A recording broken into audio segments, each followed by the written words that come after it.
Good morning and welcome to Badshot Lea Big Pond again. I was here 2 weeks ago and conditions were far crueler, I would say. I had to de-ice the lock as I came in. Now, I wouldn't say it's freezing today, it's one of those raw days. We've still got this horrible northeasterly wind, which is not great for fishing.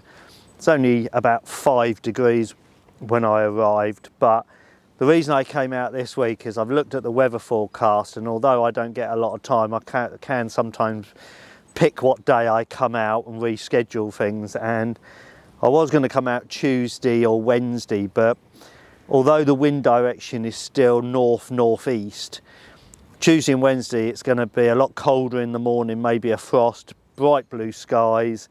Whereas today, Monday, it's overcast, so I've got a fighting chance, I would say.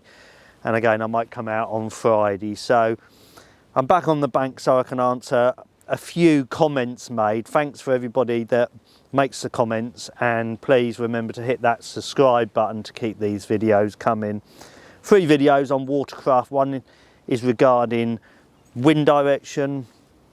Another is about baiting up, pre-baiting, how much bait I introduce, and the other one is straight down to whether dead maggot or live maggots are best. So I'll answer those questions in due course. The rods are out. I have had an aborted or a little indication on the left hand rod that's got the dead maggot on, so things are looking good. Well, it's amazing what a couple of weeks difference can make. As I said, the days are getting longer. There's a bit of warmth in the sun, and this bream, first cast, came on the dead maggots. So not a bad fish. Probably getting on for £8 that one. So as I said, a very quick fish. I'm not a great lover of a quick fish, but we got overcast conditions. I'll pick my day this week, and hopefully a few more of those will come along in the next 3 or 4 hours.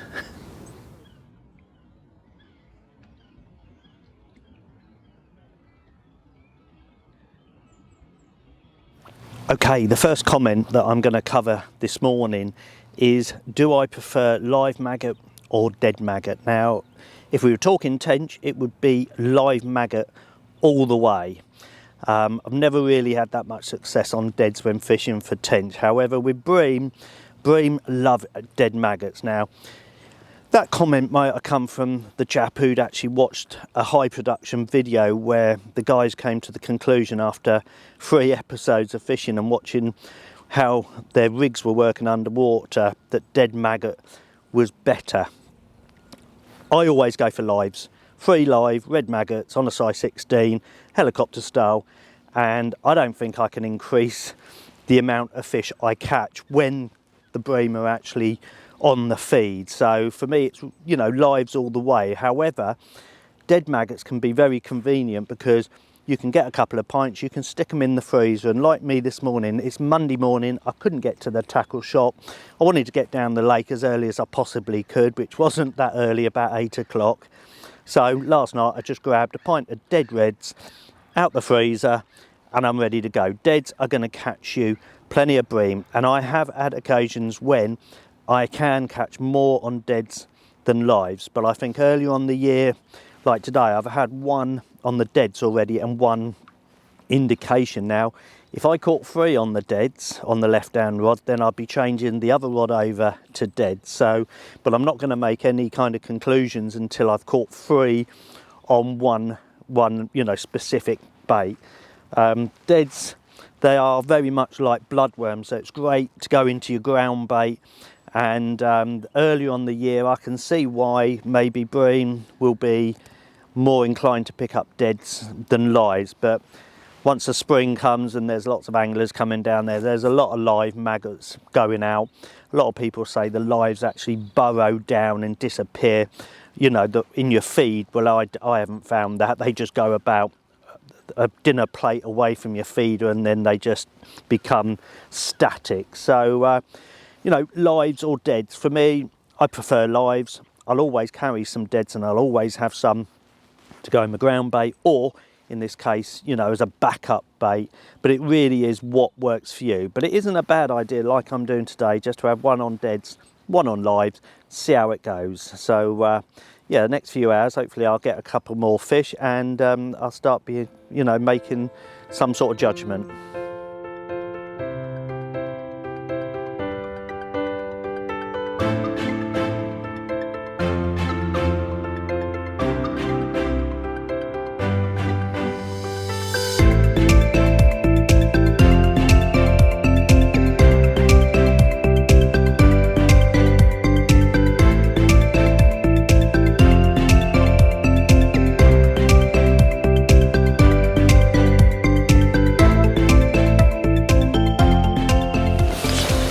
Well, that's bream number 2, and once again that has come on 3 dead maggots. So normally I don't start putting 2 and 2 together until I get maybe 3 on a certain bait compared to the other. And at the start I did find my right hand rod on the live maggot I was casting, and it was weeded up twice, so it wasn't really fishing effectively. So yeah, slightly smaller one, really dark fish, very lively.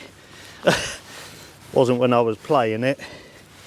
As you can see, probably about 6.5 pound that one is, but obviously, like the dead maggots, get another one and I'll be like thinking, maybe dead maggots, there's something in that. But as I said, they do have their day. It's very early on in the year, but well happy with that.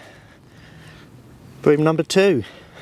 Okay, moving on to the next comment, and it all comes down to wind direction. At this time of year, a lot of the winds are really cold. They're east, northeast, like today.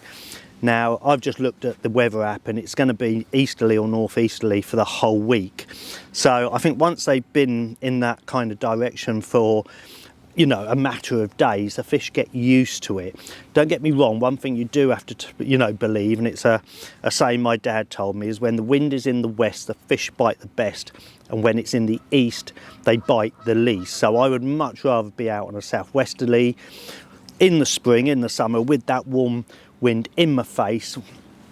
But unfortunately, this early in the year, when we're talking about, I think it's about the 20th of March today, is we've got a really cold northeasterly. Now, I'm sitting off a peninsula. The northeast wind is coming across the lake, blowing into this corner, so I'm casting out where the ripple is, and I'm sheltered. The wind's coming sort of off my left shoulders. I'm sitting behind the bank behind's keeping me quite warm, and I always look at it like I'm casting out halfway across this end of the lake, and there's a gentleman just set up opposite, and he must be freezing his you-know-what's off, because he's up and down pacing up trying to keep warm, and that wind hitting that bank creating an undertow. If it's cold for him, it's going to be cold for the fish. So I think at this time of year, if you've got to fish off an easterly, don't fish it with it directly off your back, so where the water's calm with the ripple at the other end of the lake.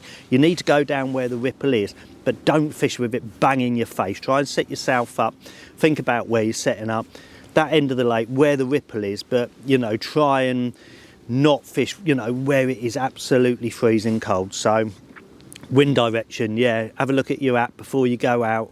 If you know your lake, you know where it's going to be blowing, so you should be able to work out where the fish are going to be.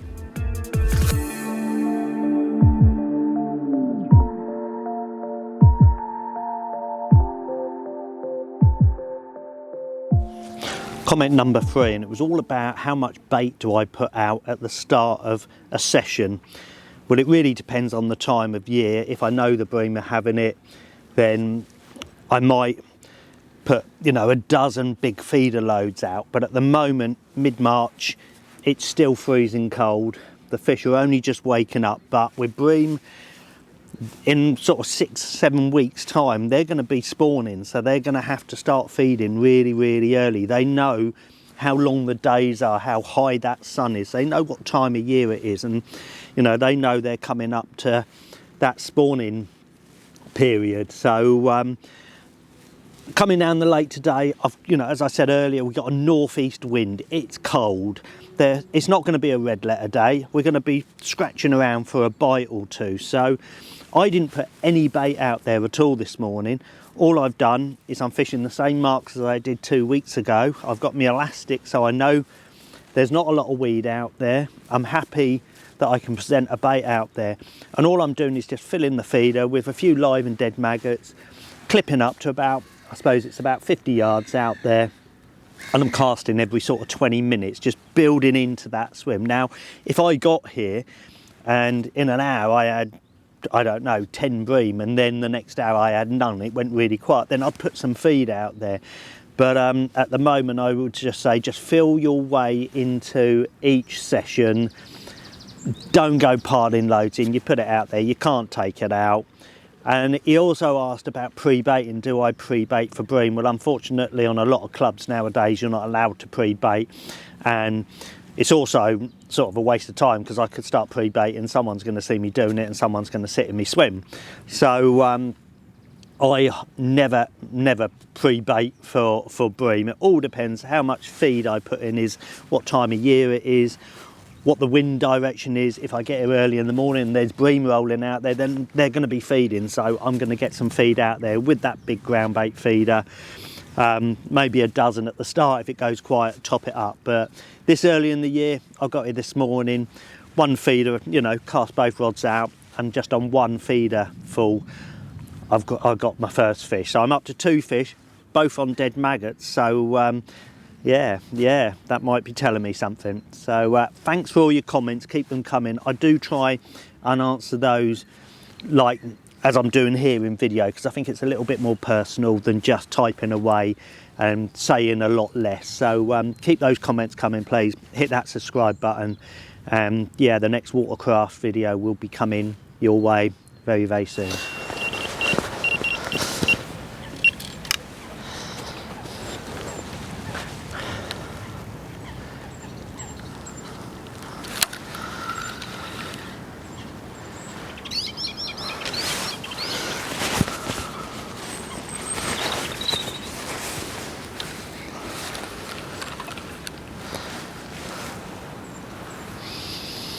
Wow, we're into bream number 3. That was an absolute flyer, that was. And again, it's come on the dead maggot. So it's coming in very quickly, almost as if it's not a bream, but when you think it might be something else, it's best just to hit the little switch under the reel, put it on back wind. But no, I'm thinking this is bream. The bite was almost carp-like. It's just nice to come down. It's that time of year when you are scratching around for a few bites, but if you get your kind of like swim choice right, you're happy with your setup. And as everyone knows, I'm fishing kiting well left, fishing helicopter rigs, 3 red maggots, dead ones here. So I am now, because I always start thinking 3's not a coincidence, something's going on here. I'm going to switch the right hand rod to 3 dead maggot and see if we can get that rod working. Might just be where I'm casting, but I don't think it is that. So water here is absolutely gin clear. Again, these bream can be quite good fish. You got a chance of a double here, but most of them are sort of like 7, 8, 9 pound, which is a good stamp of fish. I am hoping to go to a much bigger venue in the next few weeks and try for some absolutely enormous slabs. Yep, certainly is a bream. Quite happy to knock that back wind off now. Just take it easy. You're going to pull the hook, it's when they shake their heads close in. Lovely watching them in this really clear water. It's woken up a little bit now. Going, looks like quite a small fish for here. I'm not complaining. Just getting out, getting my angling fix, getting a few fish in the net. Bit too early for the tench. That'll be when the bream go into spawning, which will be early. Oh, what did I say? If you're going to pull a hook, it's going to be right in close when they shake their heads. Can't land them all, but it just shows that the dead maggot is outscoring the live. So time to switch the right hand rod.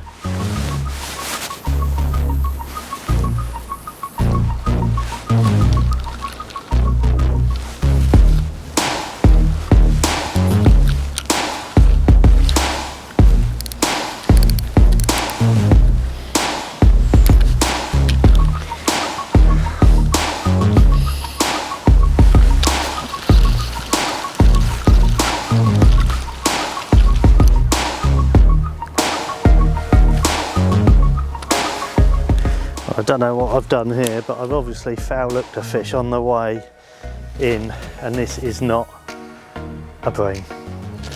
Oh God, what have we got here? I'm guessing cat.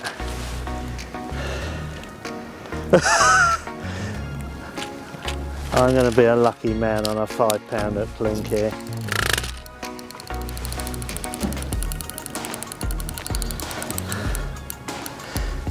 Oh, what is that?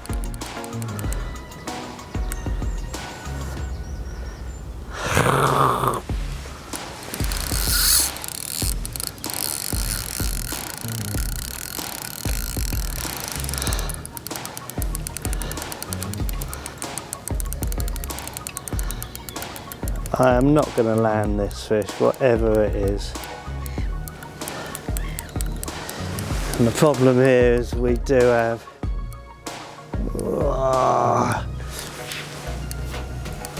a lot of weed.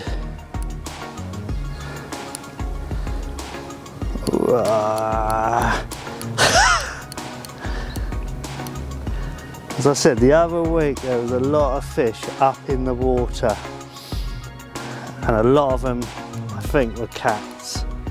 And I've just cast out to get my distance clipped up, and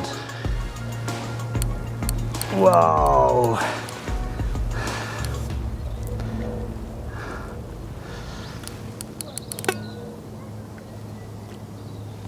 £5 hook link. I'm actually right, I see the elastic on the end of the rod now. That's where I started, so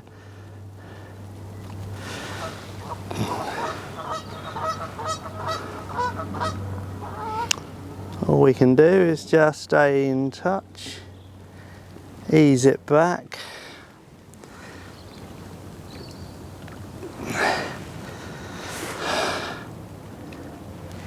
and pray. But if I was a betting man, I would not be putting money on this finding the net. And even if it did, gee whiz, even if it did, that is whoa, whoa, blimey. That is going to be a big enough net, but my brother is, there we go. I had absolutely no chance with that. But it's just about 11:30 now, so 3.5 hours fishing. It's really raw, it is. It's not comfortable now, so I'm going to knock it on the head, call it a day. 3 bites, 2 bream and 1 that fell off right at the net, and they all came on the dead maggots. So don't ignore your dead maggots in future, because I certainly won't be. Also hooked that zoo creature. I was casting out just to clip up and get my distance again, winding in, and all of a sudden, as you saw, foul hooked what I can only assume was a big catfish on a 5-pound hook link. You ain't got a chance. And I also wound in again after that, and something very similar happened. It just went bang, no maggot on the hook, and it was almost as if I just clipped over a cat up in the water again. And the only other one indication I had was a sort of drop back 3 inches. Didn't come to anything, obviously. A bream got away with it, and that also came on the dead maggot. So I hope that's answered a few comments. Thank you very much for making those. I will be back in maybe a week. Wait until this wind changes. I'm going to get the tackle made up and head out for a different species, maybe on Wednesday. Again, that will probably be a little bit early, because at the moment, as you can see, you are just kind of like casting around and just, you know, trying to just buy a bite or two. They're certainly not crawling up your rod, but it won't be long. It won't be long before they're on a munch.